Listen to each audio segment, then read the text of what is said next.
The first deed that will be asked you on the day of judgment is about your salah.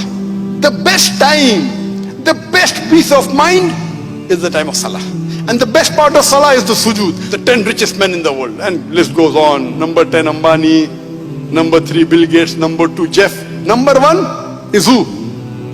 A Muslim who offers 2 rakat of sunnah salah before Fajr. Because the beloved Prophet Muhammad said that if you pray 2 rakat sunnah before Fajr, it is more valuable than the earth and the wealth in it.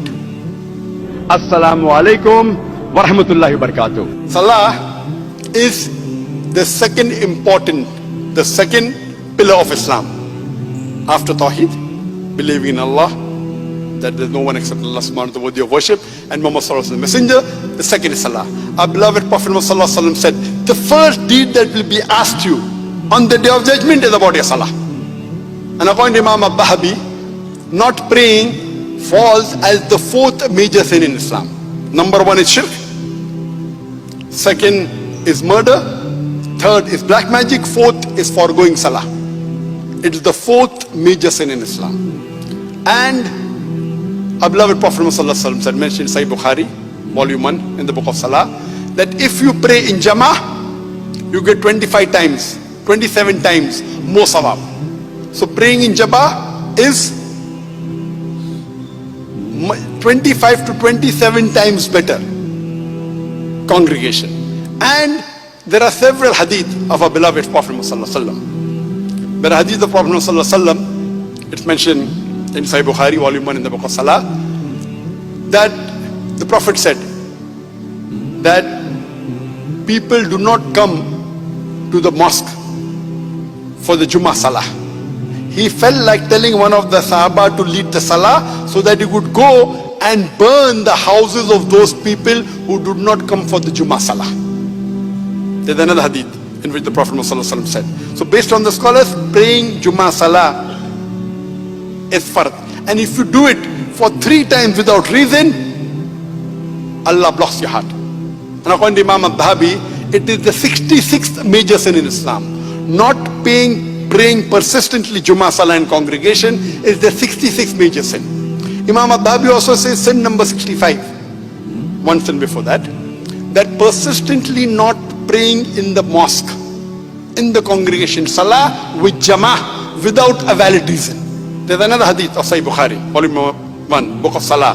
The Prophet said, the hypocrites did not come for the Fajr Salah or the Isha Salah. And if they knew the reward, they would come crawling.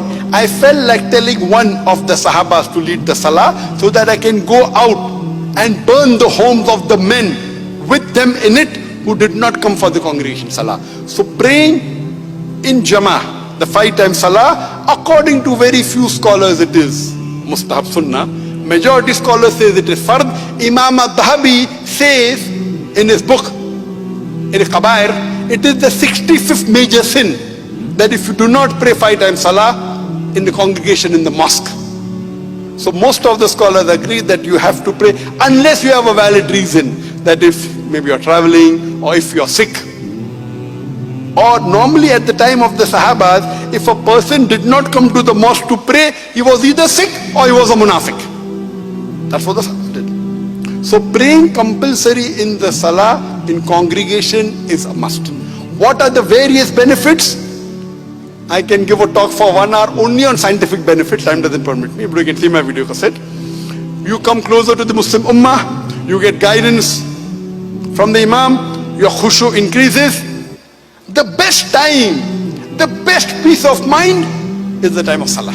And the best part of Salah is the sujood. Allah mentioned sajda and sujood in the Quran 92 times.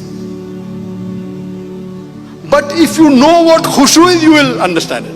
You can only enjoy the fruit if you have a taste of it. So if you know what benefit of Salah, one minor benefit I'll tell you.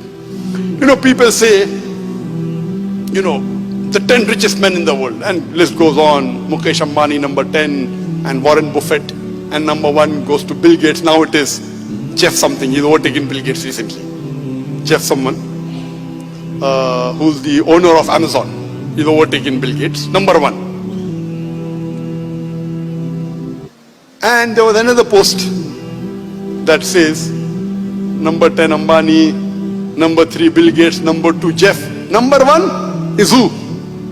A Muslim who offers 2 rakat of sunnah salah before Fajr. Because the beloved Prophet Muhammad sallallahu alaihi wasallam said that if you pray 2 rakat sunnah before Fajr, it is more valuable than the earth and the wealth in it. So if you have a Muslim, you understand that, you will know the reward of that.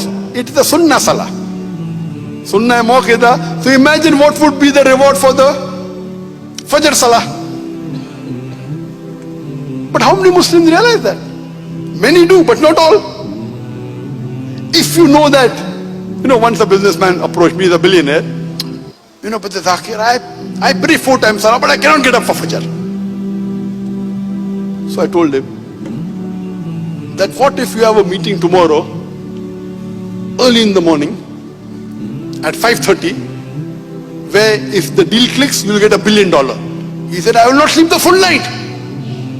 So I told him, the sunnah salah of the Fajr is more valuable than the world and the wealth in it. Trillions and zillions of dollars. So if you have that iman, and if you have that faith, then you will realize what important it is. That's what the Prophet said. If the munafiq knew what was the benefit of coming for the Isha Salah and Fajr Salah to the mosque, they would crawl coming to it. So unfortunately, most of us Muslims don't know the benefit. But Alhamdulillah, I'm happy in Malaysia as compared to India. The percentage of Muslims praying in India is very small in the mosque. I would say less than 5%. But here, Alhamdulillah, I'm happy that the percentage of Muslims praying in the mosque is multiple times more than India and Pakistan. But as a Muslim, the benefit you get, the sukoon, the serenity, the peace, it is much more than the wealth. So if you know what peace is, you will value it. If you don't know, you won't value it. So if a Muslim reads the Quran and the Hadith and understands what benefit it is, then you will care less for the material things. And you will come closer to the deen.